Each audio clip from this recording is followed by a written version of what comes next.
రథసప్తమి చాలా విశేషమైనటువంటి దినము.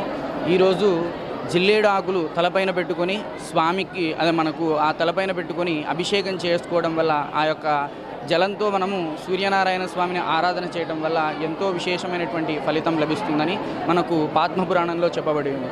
అందుచేత ఈరోజు చాలా విశేషంగా ఆ యొక్క స్నానాదులు, జపము, అర్ఘ్యము, దానము ఇవన్నీ చేయటం వల్ల ఆయురారోగ్య ఐశ్వర్యాలతో ఉంటారని ఆ యొక్క పురాణంలో చెప్పబడి ఉంది. అందుచేత ఈరోజు విశేషంగా కర్నూలు సూర్యనారాయణ స్వామి దేవస్థానంలో భక్తులు వేలాది మందిగా వచ్చి స్వామి యొక్క అనుగ్రహాన్ని పొందడానికై వచ్చారు. జై గురుగారు.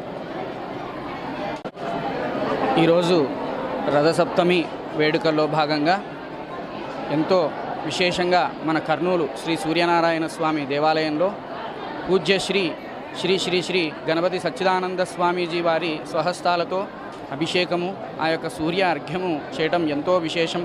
స్వామి యొక్క అనుగ్రహం చేత ఆ యొక్క ప్రత్యక్ష సూర్యనారాయణ స్వామి అభిషేకాన్ని తిలకించేటువంటి అవకాశము.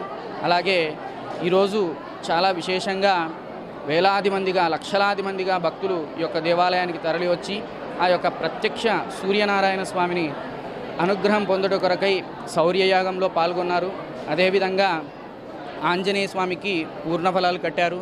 మరి అదేవిధంగా సూర్య ఆదిత్యం అంటే ఆ యొక్క స్ఫటికానికి చాలా విశేషంగా అరుణ అభిషేకం జరిగింది, శౌర్య యాగం జరిగింది.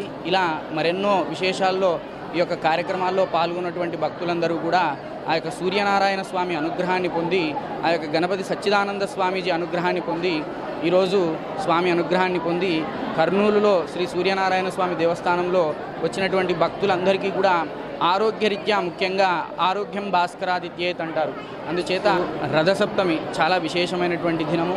ఈరోజు జిల్లేడు ఆకులు తలపైన పెట్టుకొని స్వామికి మనకు ఆ తలపైన పెట్టుకొని అభిషేకం చేసుకోవడం వల్ల ఆ యొక్క జలంతో మనము సూర్యనారాయణ స్వామిని ఆరాధన చేయడం వల్ల ఎంతో విశేషమైనటువంటి ఫలితం లభిస్తుందని మనకు పద్మపురాణంలో చెప్పబడి ఉంది.